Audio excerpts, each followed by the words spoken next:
G'day guys, welcome back. My name is Wildkard. Thank you for watching the Wildkard Rugby Show. And yes, I did place a tight head prop growing up as a child. To me, scrummaging is the best part of rugby. To me, if you pass me the ball, I drop it.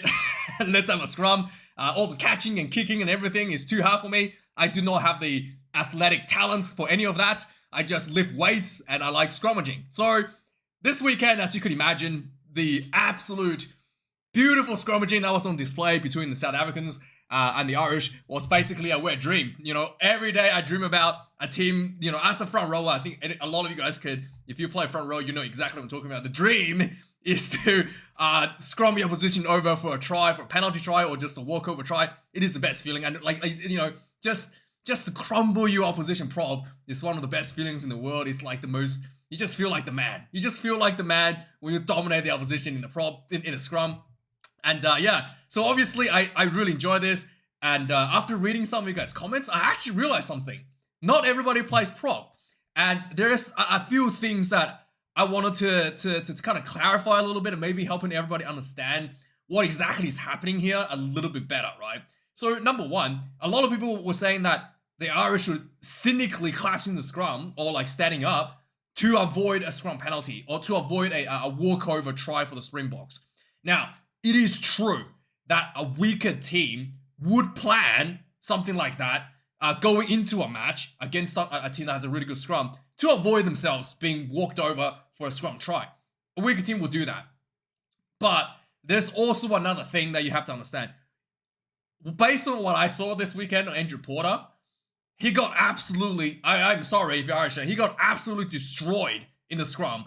And the scrum went down or went up. He had no choice. He was folded by the dominant scrummaging from du Toit and Wildkard. And it's not... So this is why I enjoy this so much. Because the yellow cards and penalties that was issued out against the Irish in the scrummaging in particular were not... were designed by Rassie Erasmus and his team, were forced upon them with no choice. It's not a choice that they went down with the scrum. They had no choice because they got so badly dominated in the body positions. So let me just show you some of the replays and we'll talk about it and then you can understand what I'm talking about. So number one, right? Everybody have seen a scrum. So number one, I just want to talk about. So a lot of you guys, might be thinking that, hey, in the line out more, right? You're not allowed to collapse the more. Sometimes team deliberately collapses the more because they're about to score more try. That is true. That is true, right? More is completely different. Teams can do that. But when it comes to scrummaging, the props are actually locked in from both sides of the players. They're locked in the middle there. So, Andrew Porter here, he's getting pinched from his own locks and loose forwards and the opposition's scrum. He's getting pinched in the middle. It's not like a line out more where you got wiggle room to try to maneuver the more around. Pull it, push it. Porter is pinched in the middle here. And his job to keep his body position, to deliver the weight behind him through the Springbok scrum, that's his goal. He has, he can try do a bit of angling, which is what we're going to see here. But his main goal here is to deliver the way through. And what happens is when things go wrong, he has no choice because he's getting pinched. It's not like the Maul. You can maneuver around and pull it down. He has no way to go, right? So let's have a look at this and let me explain what happens. As you can see, let's go back just a tiny bit so we can see the engagement here. So first of all, du Toit here has a just excellent body position. You can see he's already pushing his chest out here before the engagement. A lot of times you see players hunched over. You can see he's already got his chest pushing out to prevent Porter from getting under it on the engagement. So Porter, you can see Porter's head is already down on the engagement because Toya has done a really good job putting his chest down. You can see his shoulders pinned down. He's completely denied the space under his chest, which is where Porter wants to go, and that is what he does all the time. He wants to get under the chest and bend your back and push you out, right? So Porter's already losing the scrum on engagement. And you can see that he's in a bad position. His arm is already putting the jersey down. Referee's already looking at this. And you can see Dutoy is actually going down a little bit to ping Porter down as well. So Porter is in a really compromised position, and you can see the weight's coming on. Porter's shaking, and he's pulling. You can see he's pulling because he's trying to turn himself under the Dutoy to try to pop him out. He's turning already here. You can see here, right? But Dutoy is staying straight, and Porter here, he's completely lost his body shape here. He's completely the turn has failed essentially, and he's actually stepped out in a sense that he's disconnected from Dutoy, because Dutoy has stayed straight into the hooker in between the hooker and Porter here. In this position, Andrew Porter, he has no choice but to go down. It's just science. There's no way for him to stay up at this point. The scrum has already been shifted, has completely been like essentially split up a little bit in the middle here. You can see he's going down here. It's not like he deliberately tried to collapse it because he's afraid that the Springboks is going to walk over for a try. He has no choice here. He's completely dominated. And he has like it's just science. His own teammates pinching him from behind. Dutoy is denying him the space to go underneath him. He's made the decision to try to go under Dutoy, and he's failed, and he has nowhere to go but to go down.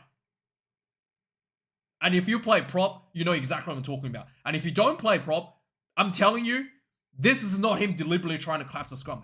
This is the Springboks asserting the dominance, forcing you to give away the penalty.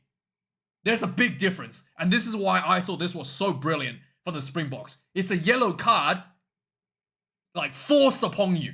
Not a yellow card that you decided to take a risk on and collapse the scrum and, like, you know, maybe you get away with it. This is a yellow card the Springboks asserted themselves to Andrew Porter. And this is why I thought it was so brilliant. So after this, Springboks scores. And then we see the yellow card. Oh, this wasn't a yellow card for Prendergast. We'll see the yellow card for Porter later, right? So this one here is something that a team would do to try to deliberately or cynically, you might say, stall the scrum, or like try to maybe get a 50-50 call out of the referee here. Then that is, if a team, like when I said, sometimes they do deliberately go down or deliberately stand up, the team will do that basically immediately when the ball comes in, because that's where you get the 50-50 call. Once the pressure comes on, you're already losing the push.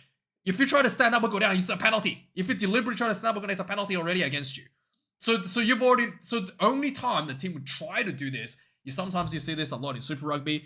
The team would just go down immediately as soon as the ball goes in. They go down immediately, and then the Super Rugby referee's just like, yeah, all right, get the ball out and get on with it, right? So you will try to do it immediately, and you can see here the Irish team did try to do that a little bit here. They try to go up as soon as the ball comes in to try to maybe hope the referee, to try to avoid a penalty, and maybe hoping that the ball will be out, and the referee maybe even call for a short arm because it'd be a 50-50 call for their favor, right? So you can see here. You can see the scrum already popping out here. They're going up, right? So that's a 50-50 call because there's no... I think that the Springboks has the dominance here, but it's too close for the referee to decisively say that this was a penalty against the Irish. But that's what this is what a weaker team would do. This is actually what a weaker team would do, to try to deliberately avoid a penalty, to try to get something like this, and maybe they get a 50-50 call from the referee, but it has to be done on engagement. It's not done like after you're already going backwards, under pressure going backwards. So that's number 2, and this is one where Porter got a yellow card. So let's have a look at this engagement. Turn the sound off. Again, he's actually in a better body position from the first one we saw. He's already in a slightly better position. His back is not bent. He's actually a lot tighter with his hooker. He's actually tried to not just come out and go straight in on this angle. He's actually tried to straighten up a bit more here. So let's go a little bit more here. But yeah, the toy just completely like pinning him down and denying the space underneath his chest. Again, he's on his knees here. He has no choice. There's nowhere for him to go. There's nowhere for him to go. He's trying to get back up, but no, the referee already seen him go down, and this is where he got the yellow card. This is where Porter got the yellow card. So then we see Paddy Mcarthy comes on. And we can have a look at his technique, right? Again, Porter had no choice there. He was under so much pressure. He had nowhere to go back down. And he tried to get back up, but it wasn't good enough. It wasn't he cynically tried to kill the scrum to avoid a walkover try there. Okay, so let's have a look at this one. Paddy Mcarthy. Is he going to do better? And this is actually our Wildkard low. This is not Detroit anymore. It's a different front row from the Springboks. So let's have a look at how Paddy's doing here. You can see Paddy's actually got a slightly longer bind than Porter.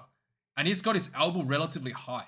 So he's not actually trying to pull onto a bit of an angle there with Porter there. So he's got a different technique already. But you can see Dutoy has done a really amazing job to just pull his chest out. And you can see Paddy's head is already heading down. Like, that is not the angle you want to be as a loose set prop. You know, you want it to be either, yeah, that's not the place you want to be. Again, he's trying to get under the chest, but he's already losing the battle here. You can see his back's already bent. And Dutoy is actually going in a bit of an angle as a result of it, because he's pushing him on the side. You could argue, some of the Irish fans might argue that, not Dutoy, sorry, Wildkard low here is actually going in on an angle. You might argue with that, but it depends on how the referee is interpreting it, right? So again, the Springboks are walking forward. There hasn't been a turn yet on the scrum, so you can't really say that's a boring in because the scrum hasn't turned. But you could potentially argue he's bind at an angle here. I'm not gonna brush over that. And Paddy, see, this is what I mean. Paddy's going backwards because his own teammate's going backwards. It's not up to him. He's going backwards because his locks has basically relinquished the pressure and started going backwards. And the scrum got completely disintegrated in the middle, and it's basically going to be a walkover try, and which this did end up being a penalty try, right? So, just to summarize, we saw the 3 scrums today. One, when they stand up, usually a team when they planned to cynically, you know, avoid any walkover try from a scrum, they try to do that at the beginning on the feet, either go up or go down on the feet to get a 50-50 call from the referee. That's when they're cynical.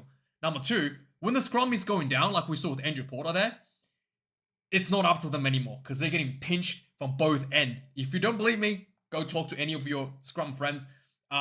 You know, when you're under so much pressure, when your back is bent, only thing you can think about is, please take the ball out. Please take the ball out. My back's gonna break. Please take the ball out. Right? It's not based on what I see. It's not a cynical, deliberate class from Porter. He's going down because he's got dominated, and it's a testament to the Springboks doing their homework and forcing him the yellow card, which is why this was so brilliant. Number 3, when the scrum goes backwards like this, it's not really up to the prop either. He has to let basically the scrum has to dissolve from behind him for him to go backwards. You can see Mcarthy didn't try to go down. He just stayed up and tried to go backwards and hopefully not give away the penalty. And then the scrum completely dissolved. And the referee has deemed it, sorry, this one here has deemed it a penalty try as a result of it anyway, for not, you know, for completely splitting up in the middle as a scrum. So as you can, so something that I feel like there's a bit of misunderstanding. The scrum, 3 options. Go when the tight head is under pressure, there, especially if it's already going backwards, there's only 3 things that can happen.